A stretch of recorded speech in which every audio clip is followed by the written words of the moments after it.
You are listening to The Free Amigos. Hey, I'm Casper. I'm Mark. And I'm Tony. Welcome to episode number 5 of the Free Amigos podcast. And today we're going to talk about who do you look up to? Our whole life we tend to look up to other people, but why is it that we do that? Today we got a special guest. It's Linnea from Sweden. Hello Linnea, how are you doing? I'm good, thank you. I'm very honored to be here. I'm really good. Thank you. How are you? Good. And as always, we've got the Free Amigos. Tony, how are you doing? Very well, Casper. You, Mark, Linnea, lovely to see you here. Our very own northern star from Sweden. Very excited to hear what you have to say today. And of course, Mark. And let's start with Mark. How are you doing, Mark? Yes, good, thanks, mate. Looking forward to having our first proper guest on. Linnea has been part of the journey, well, for me especially, since I got on the 90-day video journey with mentors, and been checking in on each other quite a lot over the last few months. So looking forward to getting to know more about her today. And you also wrote down some questions for her to start this new episode of this podcast off. That's right. Yeah, and as we know, and we've seen a lot on Linnea's videos, these amazing backdrops that she has. And she's based up there in northern Sweden. But where exactly are you, Linnea? Yeah, I'd say it's in the northern Sweden, but it's still like Sweden is a really tall country. Do you say that in English? You're long and narrow, country. aren't you? Yeah. So it's like I'm 2/3 up from the southest point, so I have 1/3 left until the northest point of Sweden. And how sort of remote is it up there in terms of population? Where's the nearest city or town to I you? live just 10 kilometers from the nearest city. That is 110 people. Wow. No, 110,000. That's a very small city. All right. Okay. 200 people. City. Yeah. Wow. 110,000. How remote is it? The city has 110 people. That's quite remote. Yeah. So it's and that is the largest city, the biggest city in I'd say northern Sweden. I think it is 120,000 people. So it's rural when you go into the country, but it's so many different cultures, and I don't know if you have these in the countries that you are from, but you easily in Sweden the population, most of them all live down south, so they put all this. They divide the Sweden in two and call it northern country or so, and think that everyone has the same dialect and everyone does the same thing, and so. But it is so many cultural differences and ways of living, and but it is not much populated. You have a lot of space. Mm. Yeah. Yeah, it looks amazing up there. Okay, so one of the things I've heard a lot about on your journey is this is the Kundalini yoga that you're a part of, and something I've kind of touched on myself, my own journey of healing and moving towards yoga. But when did you first start practicing yoga? How far back does that go? I think it was I was 24 or so. I'm now 37. This year I'm turning 38, so it was a good while ago when I tried it the first time, and I was actually then recovering from my first burnout. Yeah, it was quite important to me, the yoga experience. And I hadn't tried any other yoga form. Perhaps I had tried something on a gym or so, but this was the first like proper studio I went to and tried something like yoga. And I was really hooked, but it was also this. It came up a lot of things afterwards, after the yoga sessions I found, and that could be both good and bad, emotional stuff that came up afterwards. So it could be quite. I remember me being quite scared actually the first half year I was practicing Kundalini yoga. And also because it has this. I remember I told a male friend of mine, and he was like, "Kundalini yoga? Are you sick? This is like really dangerous stuff. You shouldn't play around with that, you know." And combined with my actual experience, also that this is something powerful. It really makes me go through these experiences through the sessions and after the sessions. So but once you've tried something that you really, to me that is, I am a bit of a adventure junkie, development junkie, and when you know something that really makes you, like, something really happens within you, then you, I mean, to me it felt like I can't do some other yoga that's not this powerful. Yeah. I think different techniques appeal to different people, don't they? I tried a few. I did try Kundalini as well. For me, it was. I can see why it would bring so much energy up, because it's much more intense than sort of traditional hatha yoga postures and stretches. You're really moving your body quite vigorously, fast, deep breathing as well. So I can see how a lot of energy would be moved when you're doing those kind of practices.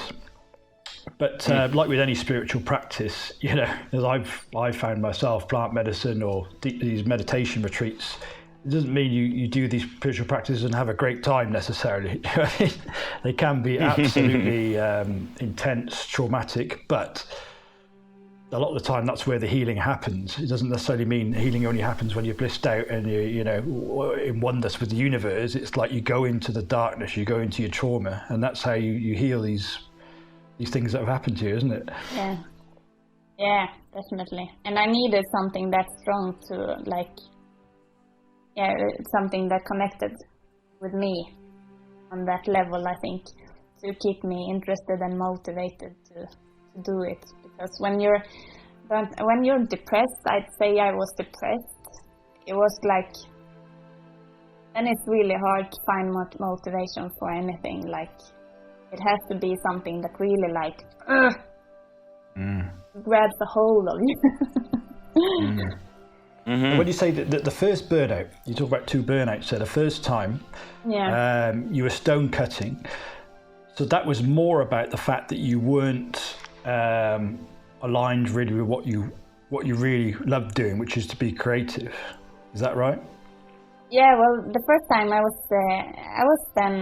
think I was about 24 years old, and I was at this stone cutting factory where they made gravestones. So I did some painting in the letters and put gold in the letters and so on. So that was, that was really good. But later, as I grew into the company, they found this resource in me of being phoneable and good on the phone and like a nice and good at administration and handling orders and such things, and that came in the way for me to learn stone cutting, which was actually what I wanted with being there. I wanted to learn the craftsmanship of actually cutting in stone.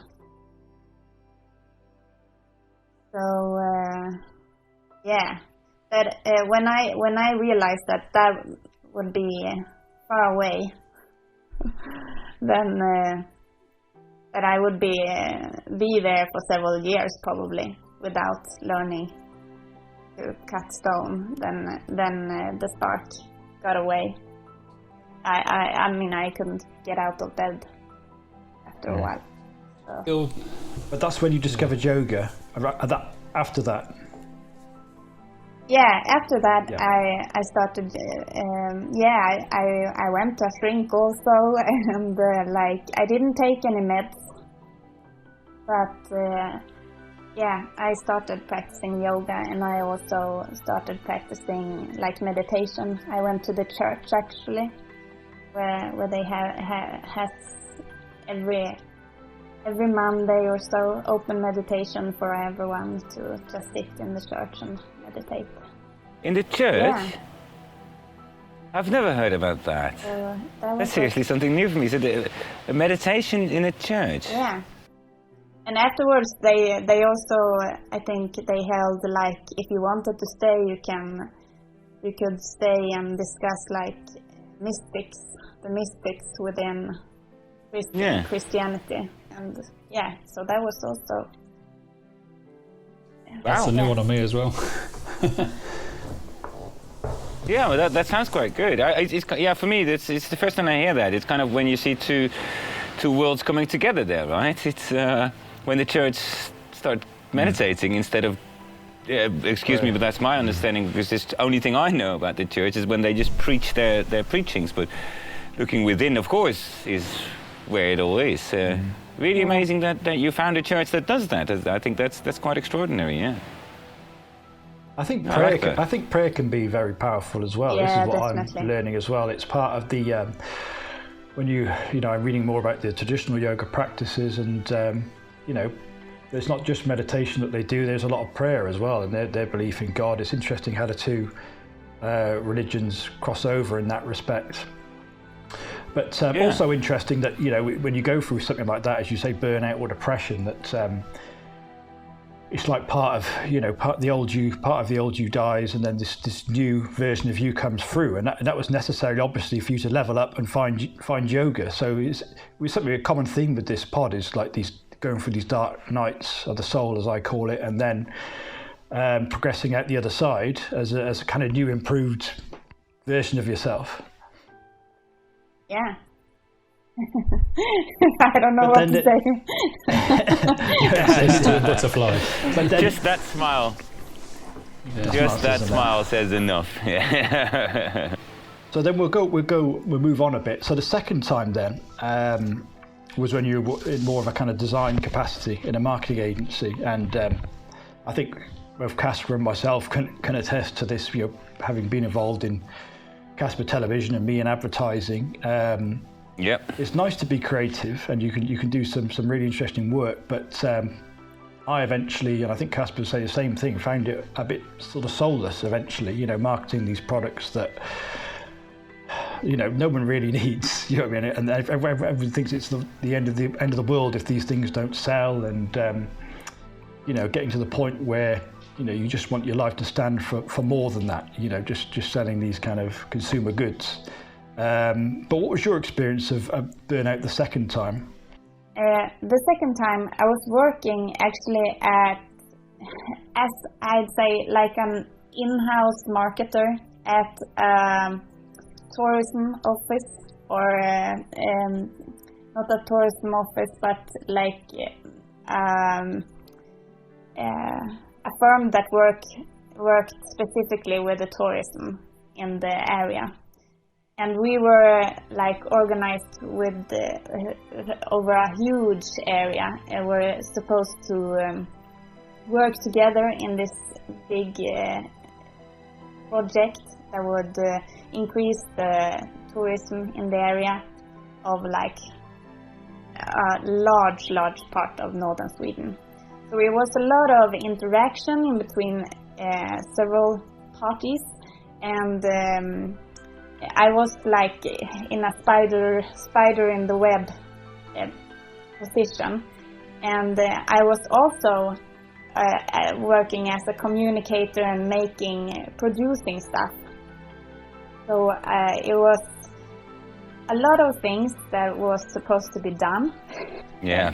A lot of information that needed to flood through me.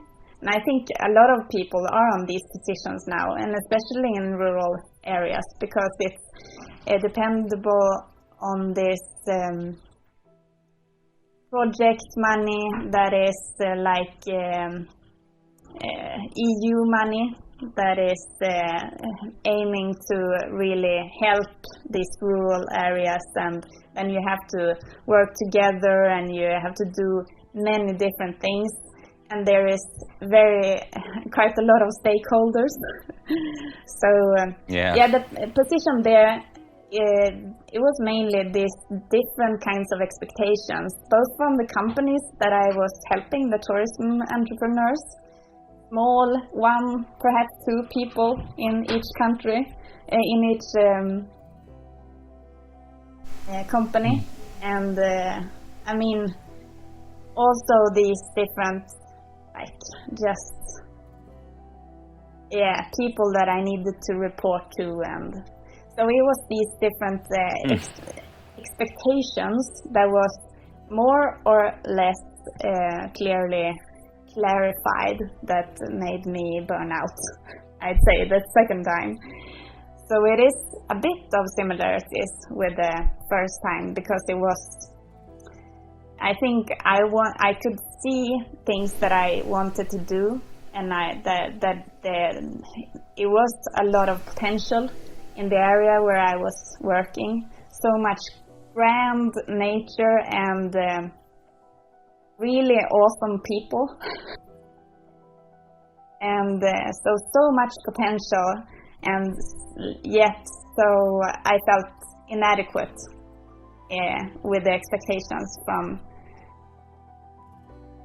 all the different angles in my work. Is that just for like expectations put on you by your manager or colleagues or yourself, or a combination? Yeah, well, it sounds really simple when it's like my manager, because there were so many managers.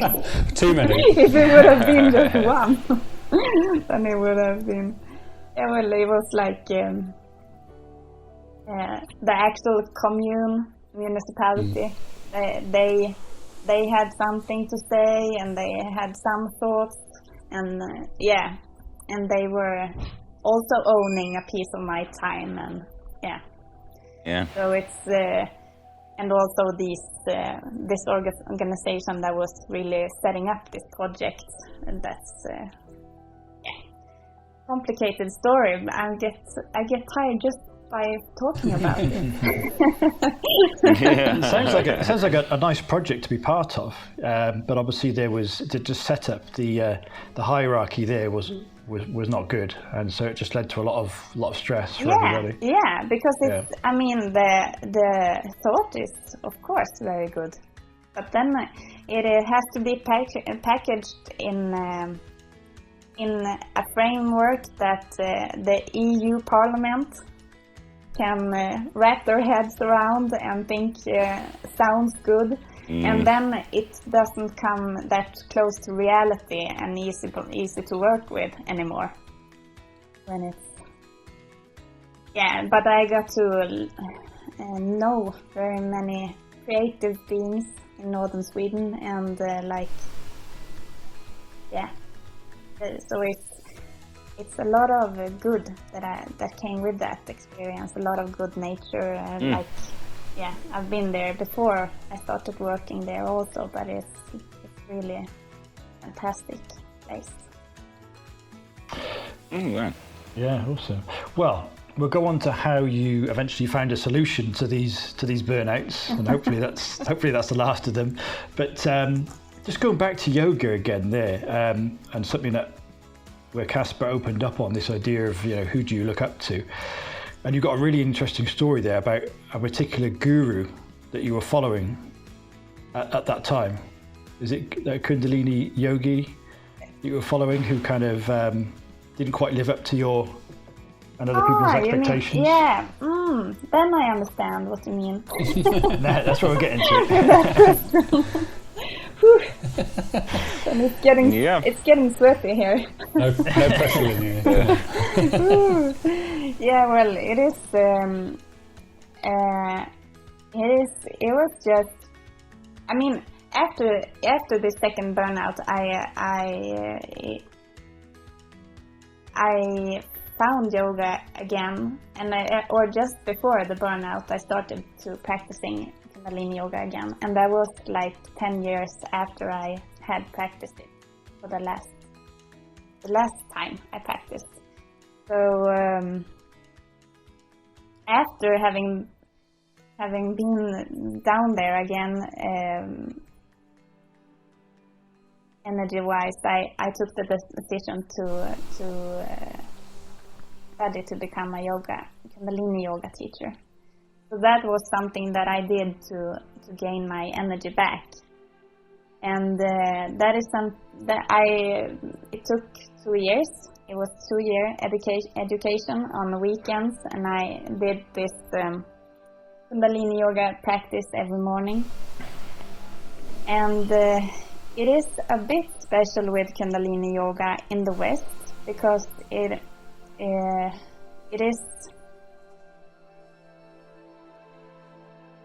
is based, most of it is based on the words of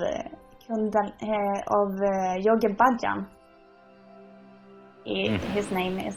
He went, I think it was in the 60s, to Canada first, and then to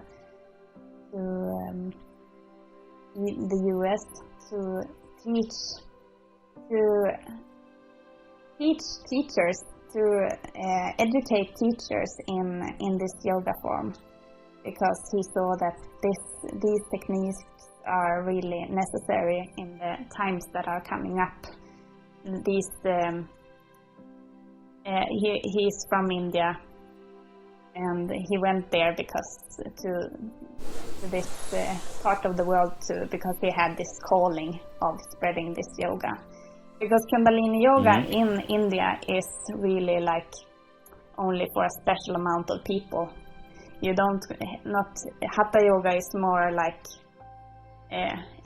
everyone does it in the park, but Kundalini yoga is more like a selected few that does it traditionally. But then Yogi Bhajan, his opinion was that this is something that the worlds in the West will really need this. And his following was the hippies in the US, and they then spread all over the world and started their own schools. But all of this was based on his teachings, and it's like, I think, around 4,000 different yoga sessions that he has like said, in this order you do it, and with this breath you do it, and with this mantra, and blah blah blah. So and this has all been written down, and it is the words of him. And now, just before this corona crisis, it came out a book written by one of his closest secretaries during his life. He's now dead. I think he died in the end of the 90s. And this is, I haven't read the book yet, and but it comes out a lot of like power abuse within the organizations that he built, this Yogi Bhajan. And this, even though haven't thought about him as a person, or I haven't meditated on his picture or like seen him as something special, but since the yoga that I have done every day is his, based on his words. Yeah. It was really like an emotional and spiritual crisis for me during a couple of weeks. That it was like really tough. And I tried to do yoga, but I found myself just crying and doing it. And then after a while, actually, when I tried doing it again, I felt this, like you say, Mark, that it is, I sensed the energy moving in my body whilst I did the yoga. And then I felt like this isn't just placebo. This is an actual thing that is happening in my body when I do this yoga. And then I found an acceptance within myself to to keep doing this yoga. Yeah, it hasn't completely. So it's not completely tarnished your love for yoga. No. That's good. No. That would be my question here. Is this so he's your guru. He is a guru, and or was a guru. He passed away now, but so he's someone that you look up to, and like you said, it's not a placebo. There is actually a good reason to look up to him, because what he's saying is actually, well, it's working for you, and that's enough most of the time. But then you hear about the book, and I now know, because I never knew who your guru was. I now know who it is, and yes, I've heard those stories as well. So now it becomes quite difficult, because you say that you do the practice and it works for you. So this is not a placebo, it actually works for you. And so this is almost like when you have been taking a placebo for a really long time and it works for you, and then someone, well, you think that it's a medicine, then someone says this medicine is not real.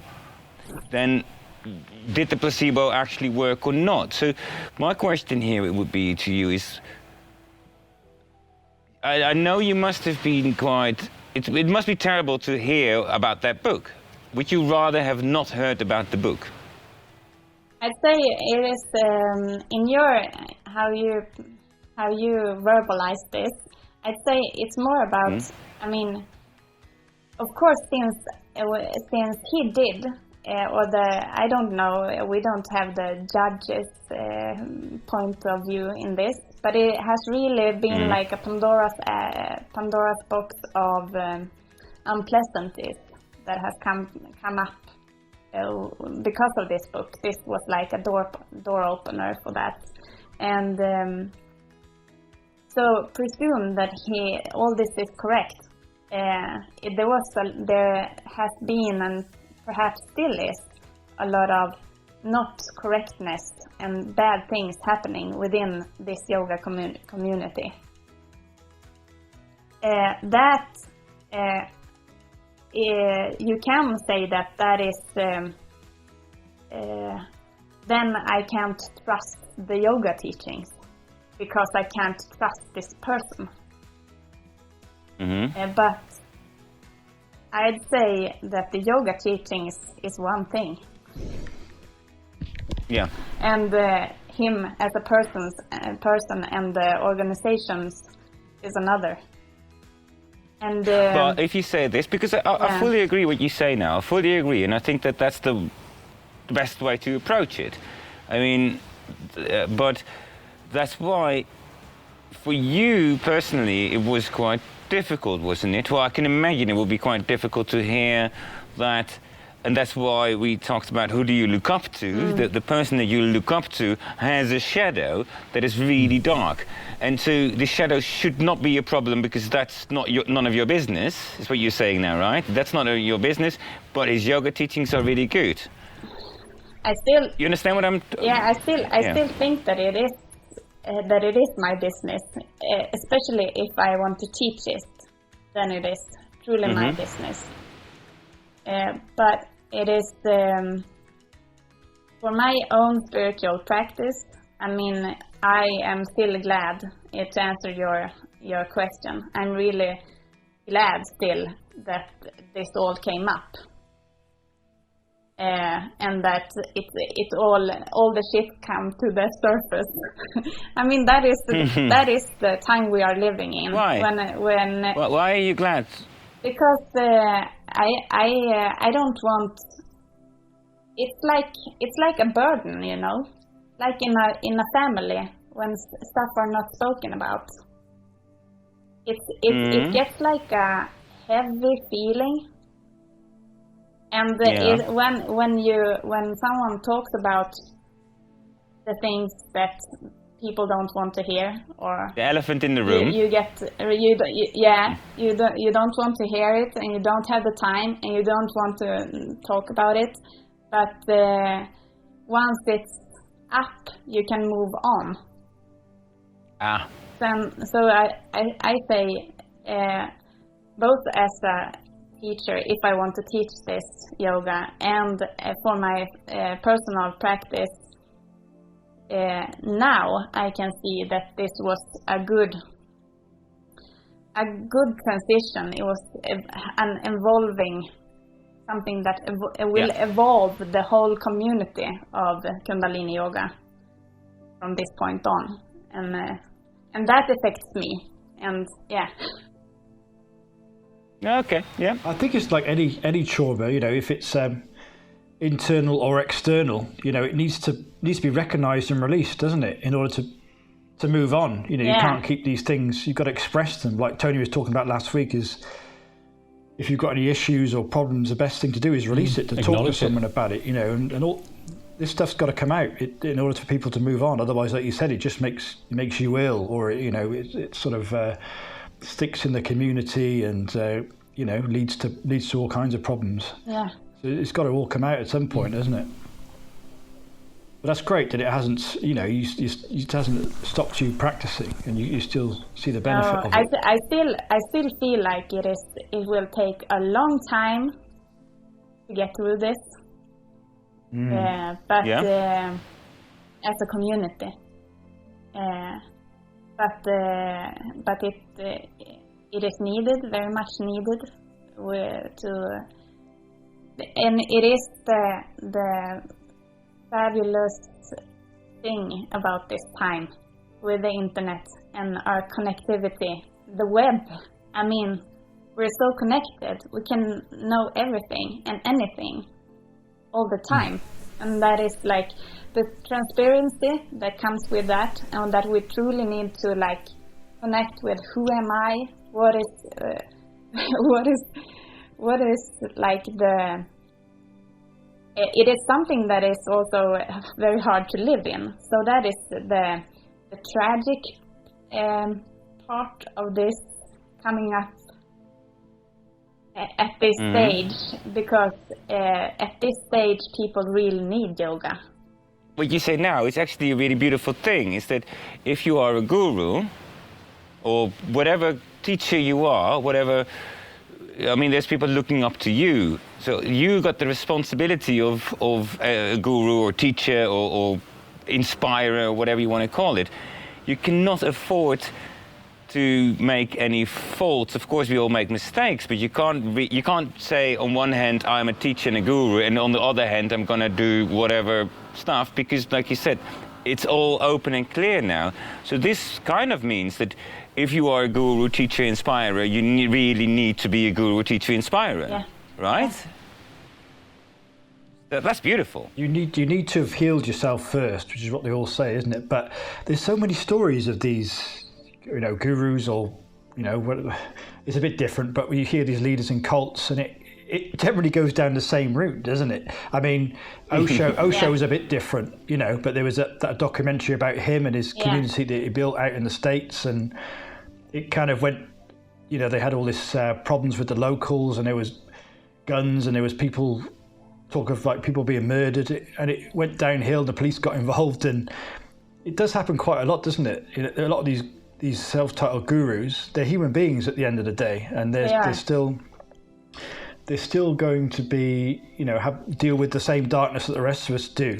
But perhaps it's even intensified when you get in a position of power like that, especially for guys. It perhaps even, you know, makes it even more difficult, you know, when you're in a position like that, to fight off that your darkness comes up, and to be able to deal with it. If you haven't dealt with it, then it can really cause a lot of problems for a lot of people. Definitely. Yeah. So it is really a fall of the guru, I'd say, this time, generally speaking, because we all need. This is like the time of self-leadership. We all need to find the leadership within ourselves. And well, this is something I spoke to Casper about yesterday. Is this idea of the guru? Something that Ramdas talks about. He had a guru, Neem Karoli Baba, I think, if I pronounced that right. But his idea of the guru is that it's like a mirror, really, and all they're doing is showing you that part of yourself, the guru in yourself, the idea that you've got all the answers to the questions already, but you just need somebody to show you that in yourself, your inner guru, if you like. You know, the same with the Buddha. You know, we've all got that Buddha nature, but he shines a light on it. You know, so it's almost like the guru is like a mirror, really. So you don't need the guru, really. It's all in you. Yeah. You just need someone to point it out. Look. Yeah, and that is what the techniques are about. The techniques are there to let us do that. To find the gurus within ourselves, to see the divine, and to see to be able to embrace everything, the polarities and everything within. So, but in that case, one of the beautiful things is that one of the things I've learned during my life is that when things went really wrong, whether it was business or what it was personally, I started to learn that when it goes really wrong, that's the moment when we're really going to start learning. And so when a guru, which is, you cannot touch it, it's a holy guru, the moment when it really goes wrong, now it will actually really mirror you. Instead of you following the guru, you start to become on level with the guru. And like the mirror that Mark just said, it's kind of the moment where you go, like questioning it. You find the guru within you, right? Yeah. It's like well, at least you don't take his wisdom or her wisdom for granted. Now you can create your own opinion. Isn't what gurus are there to help you, like you're saying, what gurus there to help you help you question yourself and grow yourself, and not just follow them verbatim on every word they preach and teach. Well, this is something that Mark and I was talking about yesterday as well, is that when it's about gurus, and this is why, of course, we talked today about like, who you look up to, we got exactly the same thing with our parents. When you grow up, your parents are the ones that tell you what to do, and their rule is the thing. I mean, you can't. And of course, when you go into puberty, you go, I'm going to fight against this, but that still you're not financially free until you're 21. And so they still are your parents up until a moment that you outgrow your parents, and so you outgrew your guru. This is really interesting, because then how do you cope with that moment of wanting them to still be that guiding light, or wanting them to be the guru, or you taking the responsibility? I think it's quite similar for everything that you look up to. So, Linnea, how do you think about that? What do you think about that? The thing to me is like I haven't seen him as a guru. I mean, I have gone to the yoga classes, and those experiences within those yoga classes has been the thing that that's why I do yoga. And all the hours that I've been doing yoga on my own, so that is like the experience of yoga and the meeting with myself. That is why it is not his persona. But I love this answer. I really love this answer. This is something that I've been talking about so many times, and sorry to interrupt you, because this is such an interesting thing, is that when you read a good book, and then you find out, so it can be your favorite book, and then you find out that the writer is actually crazy, or did something, is the book still a good book or not? And I'm not going to give you names whatsoever, but one of my favorite bands, and their album was absolutely fascinating, but then everyone dropped the band because the singer was a bad guy and did stuff that you should not do as a human being. And definitely did stuff you should not do. But is the album now suddenly bad or not? Is the book bad? And this is what you're kind of saying. You see the quality of his teachings for the quality of the teachings. On their own merits. Yeah. This is what I find fascinating, because I personally think that that's the way you should approach workings, or what you listen to, or what you read, or what you believe in as your truth. Because otherwise, it comes to ethnics in the end. Like what I say, okay, this singer really did something you should not do. But also I've been reading books from guys that you went like, was it really wrong what he did? It's got nothing to do with the book. It's quite fascinating there, and I think that your approach is really healthy there. For me, this is growth. I'm growing from this, and this is what I believe in, and I just stick with the teachings. And I don't see him as a guru. For me, I don't see a writer as a guru. His book might be really good, but I don't care about the writer, right? Yeah, I think if you dig into anyone's past, you could find things that you might think, that's not alignment with who I thought they were, but as a human being, it's how we learn, isn't it? All of us do stupid things, and then we learn, and as long as we learn, we don't do them again, that's all you can ask for, really, isn't it?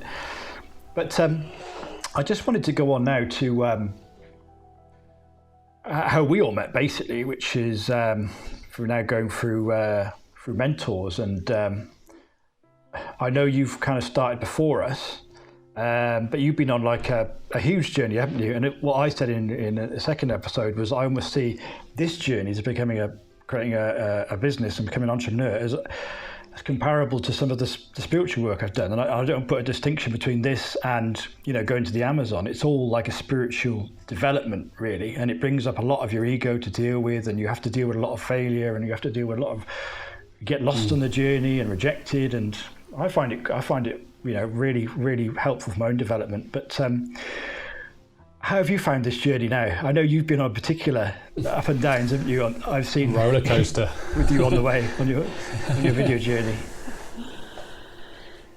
Yeah, well, I mean, I think it was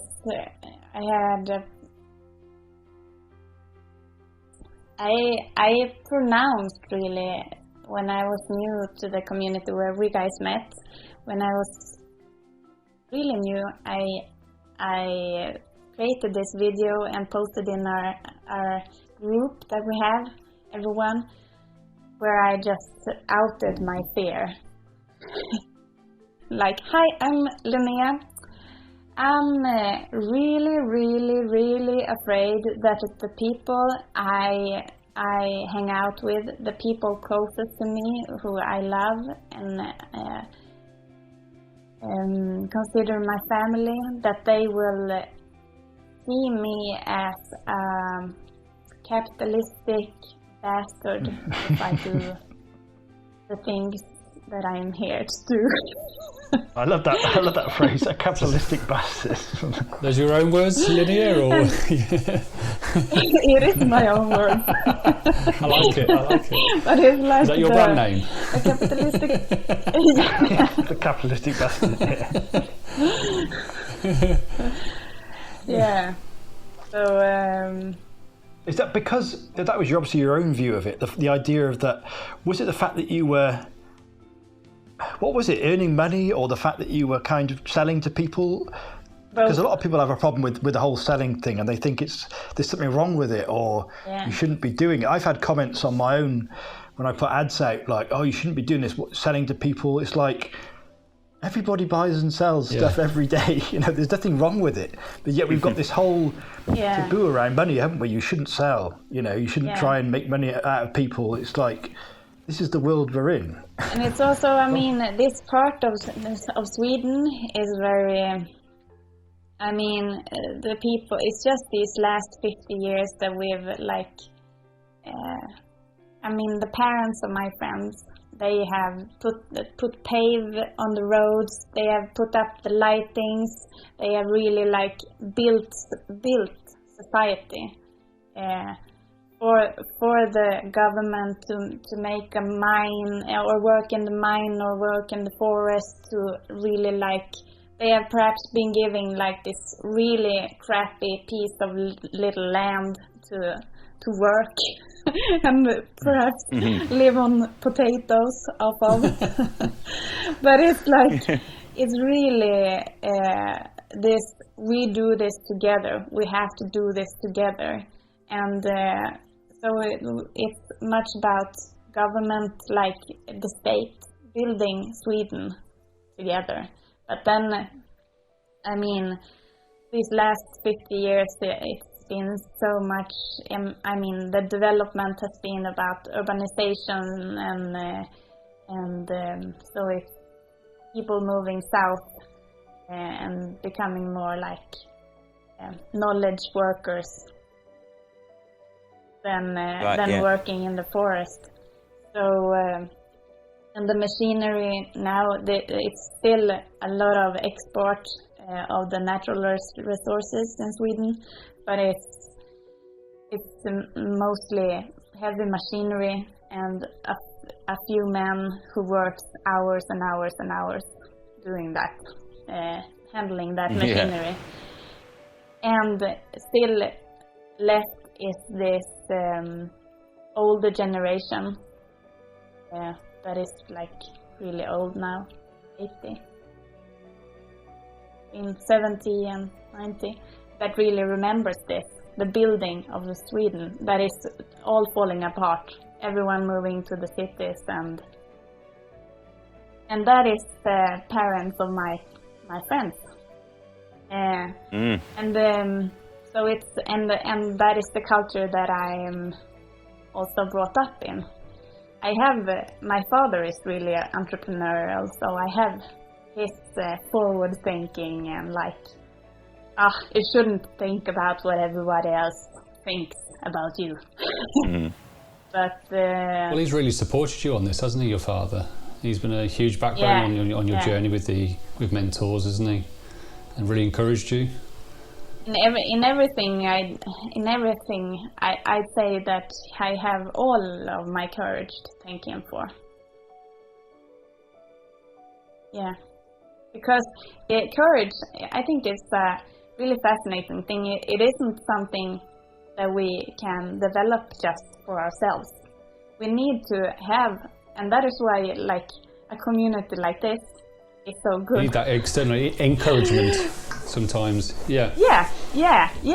Like, I know you, Tony. You can do this. You've done so much. Can you see this that you have done? I know that you can do this. And you need that, like, you need someone else that will, like, when you get down to the smallest crumbles and like, I can't do this. Then you need someone else to believe that you can. Then you have courage. Yeah. You need that comforting arm around you sometimes, don't you? Whether it's literally or figuratively, just to say, look, you can do this. I know you can. They believe in you. They encourage you. It can just take you up tenfold, can't you? And your confidence rises again. Because as we've said many times in this podcast, we're all human. We can all have doubts. We all have moments where we just don't think it's working, or we can't do it, or our confidence is low, and that's what's beautiful about the community that we're a part of, and that everyone gives each other support, encouragement, a safe space to work and develop and learn.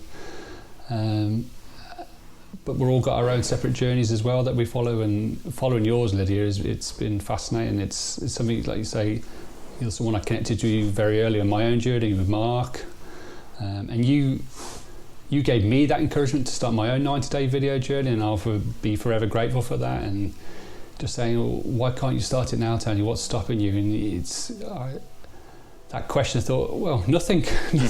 Nothing was stopping me, so why shouldn't I start? So thank you, Linnea. I forever appreciate those comments and just helping me getting started.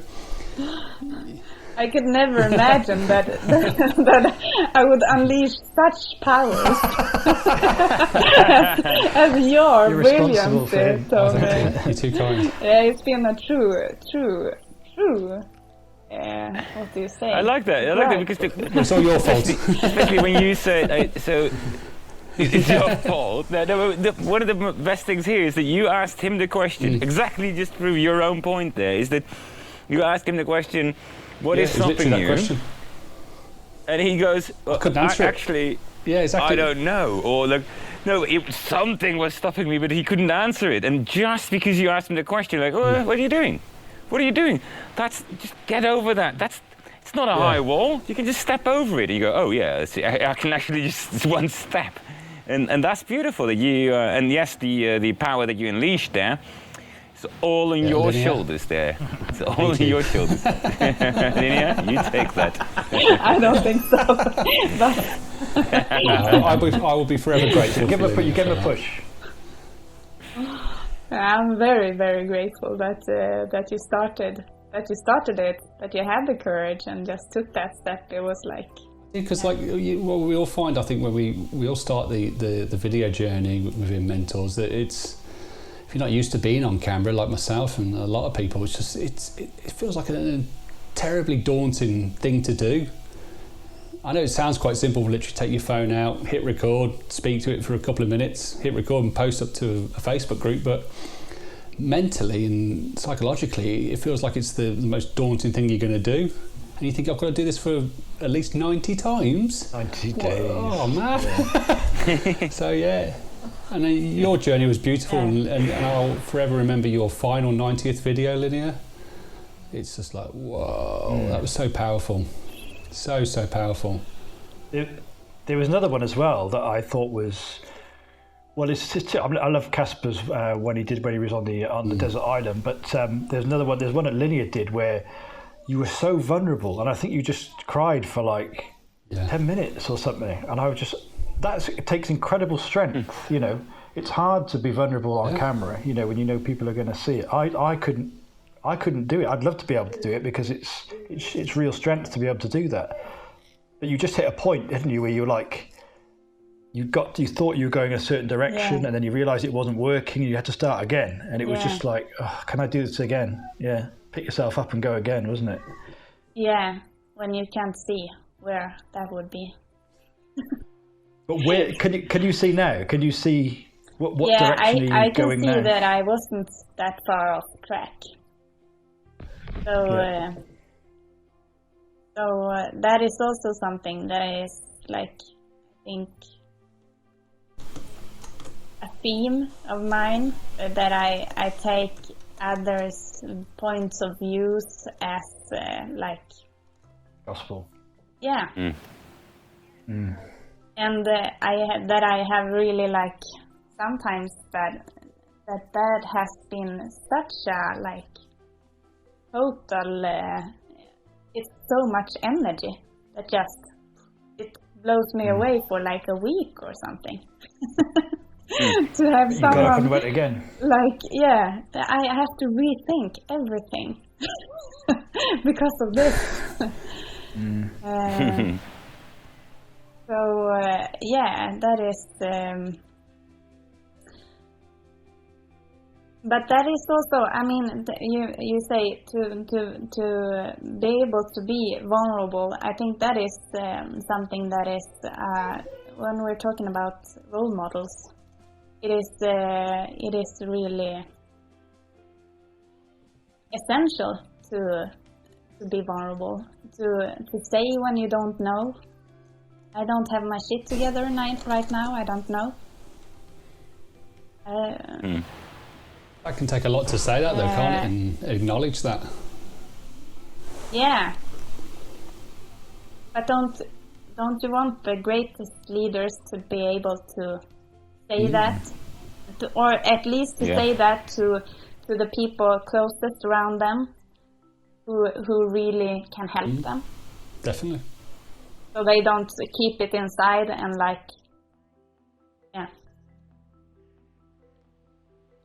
or pretend that they because we're all encouraged to do, isn't it, on this journey? It's like, don't pretend you're something you're not. Just be honest. People will see through it. If you're like pretending you've got it all worked out, they're going to see through it pretty quickly, and you're not going to get anywhere.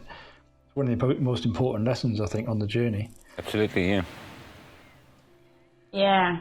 And I think also about this role models, it's been also something that I've been thinking about saying about this topic, is that has been, ever since I went to school for graphic design, I was in the big city of Sweden. It's not that big, but the main capital is the biggest city. It's like 2.5 million people or so. It's not that big a deal globally, but in Sweden it is. I felt like I was bombarded by these commercial messages, and I was at this commercial school where I was supposed to produce these commercial messages, and I really early on felt like I need to have some purpose with this, me being here. And I felt that my role should be to decrease material consumption rather than increase it. And that's something that developed with that mindset was, then we will need alternative role models. Because the only thing we see in this bubble of the urban society today is people consuming, and ourselves thinking about consuming. So we need to see people living in a different kind of way. So that has been something that has been on my mind. How do I show alternative ways of living that is inspiring enough to make people take that,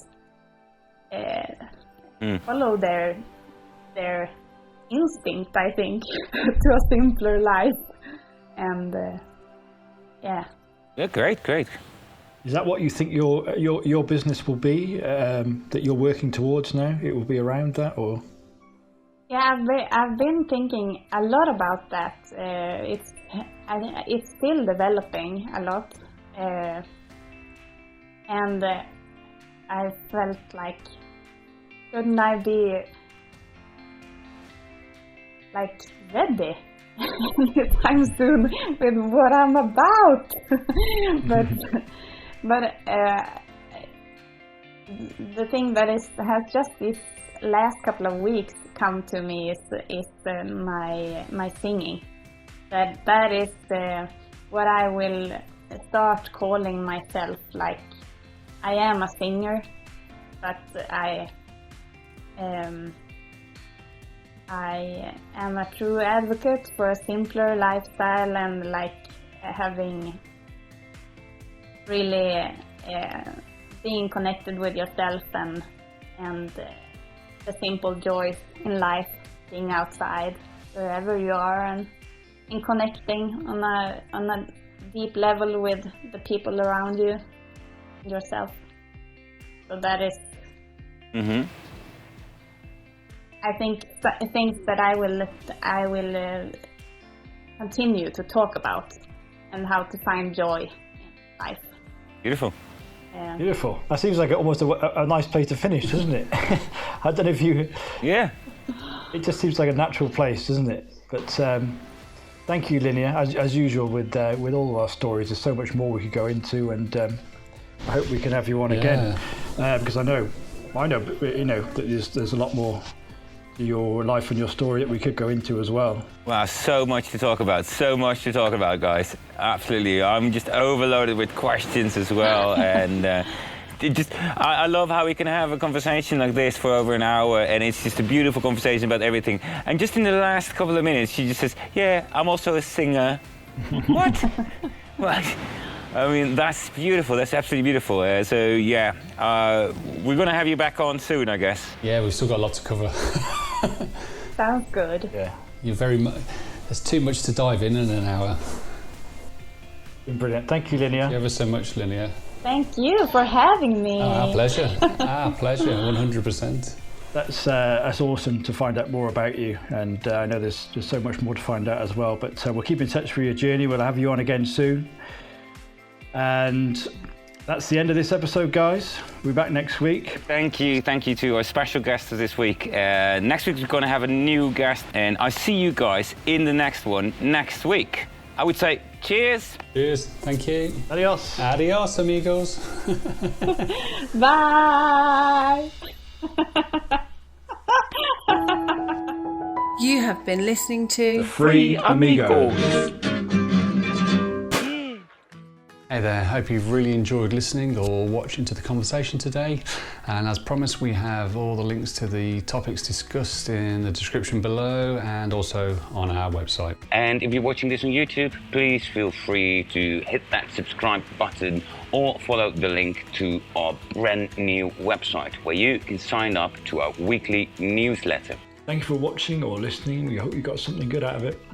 If you've got any interesting topics you'd like us to discuss or any questions, please don't hesitate to get in touch. And that's it. See you in the next pod. Adios. Cheers.